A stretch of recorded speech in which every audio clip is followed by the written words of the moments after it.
నెల్లూరులోని తన కార్యాలయంలో వైఎస్ఆర్ కాంగ్రెస్ పార్టీ నెల్లూరు సిటీ నియోజకవర్గ ఇన్ఛార్జ్ ఎమ్మెల్సీ పర్వతిరెడ్డి చంద్రశేఖర్ రెడ్డి మాట్లాడుతూ వైఎస్ఆర్ కాంగ్రెస్ పార్టీ సీనియర్ నాయకులు మాజీ మంత్రి అంబటి రాంబాబును పోలీసులు అరెస్టు చేసిన విధానం అత్యంత జుగుప్సాకరమన్నారు. నుంచి గత 1.5 సంవత్సరం నుంచి అందరికీ కూడా ఒకటే అభిప్రాయం, ఆంధ్ర రాష్ట్రంలో ప్రజాస్వామ్యం కూని అయింది, ఒక నియంత పాలన కొనసాగుతూ ఉంది అనే క్రమంలో నిన్న జరిగినటువంటి తీరు దానికి నిదర్శనంగా కూడా కనపడతా ఉంది. అత్యంత జుగుప్సాకరంగా ఒక సీనియర్ మంత్రిని అరెస్ట్ చేసినటువంటి విధానం కానీ, అక్కడ ప్రవర్తించినటువంటి రౌడీయిజం కానీ, వాటన్నిటిని చూసిన తర్వాత ప్రతి ఒక్కరు కూడా ఆశ్చర్యపోతా ఉన్నారు. అసలు ఆంధ్ర రాష్ట్రంలో ఏమైంది, ఏమవుతా ఉంది, ఎందుకు ఇంత అరాచకమైనటువంటి పరిస్థితులు కొనసాగుతూ ఉన్నాయని. దీనికి అంతటి కూడా కారణం ఏంటి? ఒక ముఖ్యమంత్రిగా 14 సంవత్సరాలకు పైగా పనిచేసినటువంటి చంద్రబాబు నాయుడు గారు ముఖ్యమంత్రిగా ఉన్నారు. ఆయన చిత్తూరు జిల్లాకు చెందినటువంటి వాసి. చిత్తూరు జిల్లాలో, పూర్వపు చిత్తూరు జిల్లాలో తిరుమల తిరుపతి విశిష్టత గురించి ఒక్క ఆంధ్ర రాష్ట్రమే కాదు, భారతదేశమే కాదు, ప్రపంచవ్యాప్తంగా ఉన్నటువంటి అన్ని దేశాల్లో కూడా తిరుమల తిరుపతి గురించి, తిరుమల తిరుపతి విశిష్టత గురించి అందరికీ కూడా తెలిసిందే. తిరుమల అంటే కూడా మళ్ళా అందరికీ కూడా తెలిసినటువంటి విషయం తిరుమల లడ్డు. తిరుమల లడ్డు యొక్క పవిత్రత ప్రతి ఒక్కరికి కూడా తెలిసిందే. తిరుమల లడ్డు తీసుకున్న తర్వాత అందరూ కూడా దాన్ని ఒక అదృష్టంగా భావిస్తారు. అంతటి పవిత్రత కొన్ని దశాబ్దాల కాలంగా మనం దాన్ని కూడగట్టుకున్నాం. అటువంటి దేవాలయం కానీ, అటువంటి పవిత్రత కలిగినటువంటి ఆలయం మన ప్రాంతంలో ఉండడం మన అందరి అదృష్టం. మరి అదే ప్రాంతానికి చెందినటువంటి చంద్రబాబు నాయుడు గారు అక్కడ ఉన్నటువంటి వెంకటేశ్వర యూనివర్సిటీలో కూడా చదివినటువంటి వ్యక్తి ఈరోజు ముఖ్యమంత్రి కావడం, అలాంటి స్థానంలో ఉన్న వ్యక్తి కొన్ని ఆరోపణలు చేయడం. చంద్రబాబు నాయుడు గారు ఒక్క విషయాన్ని కూడా గుర్తుపెట్టుకోవాలి. మీ ఇంట్లో మహిళల్ని ఎవరు ఏమనుకున్నా కూడా మీ మనోభావాలు దెబ్బతిన్నాయని ఆ రోజు మీరు ప్రవర్తించినటువంటి తీరు కానీ, మీరు ఏడ్చినటువంటి విధానం కానీ ఎవరు కూడా మర్చిపోలే. మీరు బాధపడి ఉండొచ్చు, మీ మనోభావాలు దెబ్బతిన్నాయని కూడా ఆలోచించి ఉండొచ్చు, కానీ ఎవరు కూడా ఏం అనలే. కానీ మీరు సాక్షాత్తు ముఖ్యమంత్రిగా ఉన్నప్పుడు ఈరోజు యావత్ ఆంధ్ర రాష్ట్రమే కాదు, ప్రపంచంలోనే అందరి హిందువుల యొక్క మనోభావాలకు సంబంధించినటువంటి తిరుమల తిరుపతి విశిష్టత గురించి కానీ, తిరుమల లడ్డు యొక్క పవిత్రత గురించి కానీ, వారి యొక్క మనోభావాలకు సంబంధించి మీరు దెబ్బతీసే విధంగా మాట్లాడినటువంటి తీరు అంటే, ఆ రోజు లడ్డూలలో జంతువుల కొవ్వులు కలిసినాయని, అదేవిధంగా పంది కొవ్వు, అలానే పశువుల కొవ్వులు కలిసినాయని చెప్పి మీరు ఎలాంటి ఆధారాలు లేకుండా ఒక ఆరోపణ చేసి ఒక ముఖ్యమంత్రి స్థాయిలో ఉన్నప్పుడు అందరి మనోభావాలను దెబ్బతీసినటువంటి విధానం ఎవరు కూడా మర్చిపోలే. సరే, ఆ రోజు జరిగినటువంటి తీరును ఈరోజు తర్వాత సిబిఐ టేకప్ చేయడం కానీ, సిట్ కూడా దాంట్లో కలిసి విచారణ చేయడం కూడా జరిగింది.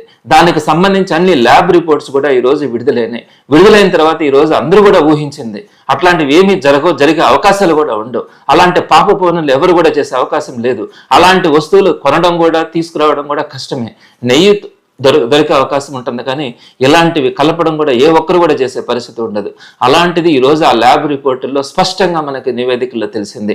అలాంటివి ఏమీ లేదు, అలాంటివి జరగలేదు అని చెప్పిన తర్వాత దాని గురించి వైఎస్ఆర్సీపీ తిరుమల పవిత్రత గురించి కానీ, లడ్డు యొక్క విశిష్టత గురించి కానీ, దానిలో ఎలాంటి కల్తీ జరగలేదని ఈరోజు సిబిఐ నియమించినటువంటి ల్యాబ్ రిపోర్టుల ద్వారా మనకు స్పష్టంగా తెలిసిందని చెప్పిన తర్వాత మీరు మరలా రెచ్చగొడుతూ కొన్ని ఫ్లెక్స్లు వేయడం, గుంటూరులో ప్రత్యేకంగా కొన్ని ఫ్లెక్స్లు వేస్తున్నారు.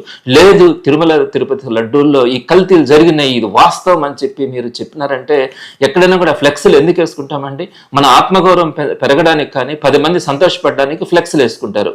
అంతేగాని కొన్ని కోట్ల మంది భారతీయులకు సంబంధించినటువంటి మనోభావాలకు సంబంధించినటువంటి ఇష్యూ మీద మీరు వారి మనోభావాలను కించపరిచేలాగా వారిని రెచ్చగొడుతూ మీరు ఫ్లెక్స్లు వేసినటువంటి తీరు యావత్ భారతీయులు కూడా ఖండించాల్సినటువంటి సందర్భంలో వైఎస్ఆర్సీపీ స్పందించింది.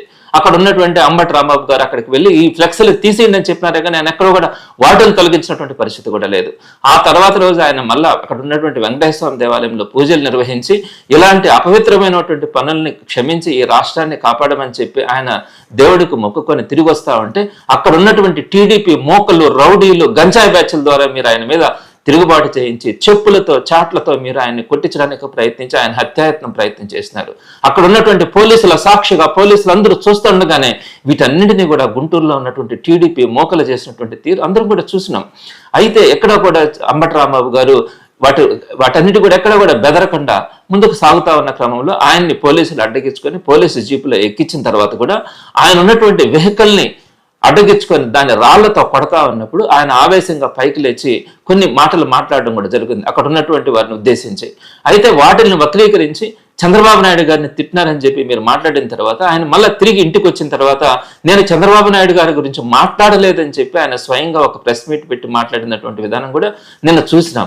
అయినప్పటికీ కూడా చంద్రబాబు నాయుడు గారు ఎప్పుడెప్పుడు అంబటి రాంబాబుని అరెస్ట్ చేయాలా, ఆయనకు ఉన్నటువంటి రెడ్ బుక్ లిస్టులో ఉన్నటువంటి ప్రధానమైన పేర్లు అంబటి రాంబాబు గారు కూడా ఉన్నారు కాబట్టి ఆయన మీద ఎప్పుడెప్పుడు అరెస్ట్ చేద్దామన్న ఆలోచన మీకు ఉంది కాబట్టి ఆయన బయటకు వచ్చి వివరణ ఇచ్చిన తర్వాత కూడా వారింటి మీదకి మనుషుల్ని పంపించి కొన్ని వందల మందిని ఆయన ఆఫీసులో ఉన్నారని తెలిసినా కూడా వాళ్ళ ఇంటి మీదకి, వాళ్ళ ఇంట్లో వాళ్ళ కూతురు, వాళ్ళ భార్య లాంటి మహిళలందరూ ఉన్నా కూడా ఆ ఇంటి మీదకి పంపించి దారుణమైనటువంటి విధ్వంసం చేసినటువంటి పరిస్థితిని మనం చూసినాం. అటువంటి పరిస్థితుల్లో కూడా అంబటి రాంబాబు గారు ధైర్యంగానే ఉన్నారు. అయినప్పటికీ కూడా చల్లారినటువంటి చంద్రబాబు నాయుడు గారు అంబటి రాంబాబు గారిని అరెస్ట్ చేయమని చెప్పినటువంటి విధానం ఈరోజు సిగ్గుపడతా ఉన్నాం. ఏంటి మీరు చేస్తున్నటువంటిది? అంబటి రాంబాబు గారిని కొట్టించడానికి, హత్యాయత్నం చేయడానికి మీరు ప్రయత్నించినారు. ఎక్కడ పోలీసుల సాక్షిగా, పోలీసుల ముందే ఇవన్నీ కూడా జరుగుతూ ఉన్నాయి. అయినా మళ్ళీ మీరు మీ ఆవేశం చల్లారకుండా ఈరోజు అంబటి రాంబాబు గారిని అరెస్ట్ చేసినటువంటి తీరు చూస్తే వరుస పెట్టి ఎంతమంది మీద, మొన్న భూమన కరుణాకర్ రెడ్డి గారి ఇంటి మీద మీరు దాడి చేయించినారు, విడుదల రజనీ గారింటి మీద దాడి చేయించినారు, బొల్లా బ్రహ్మనాయుడు గారింటి మీద దాడి చేయిస్తూ ఉంటారు. ఇక్కడ ప్రతి ఒక్కటి కూడా నెల్లూరులో కూడా మంత్రిగా పనిచేసినటువంటి వ్యక్తి ఇంటి మీద కూడా మీరు దాడి చేసినటువంటి పరిస్థితి మనం చూసినాం.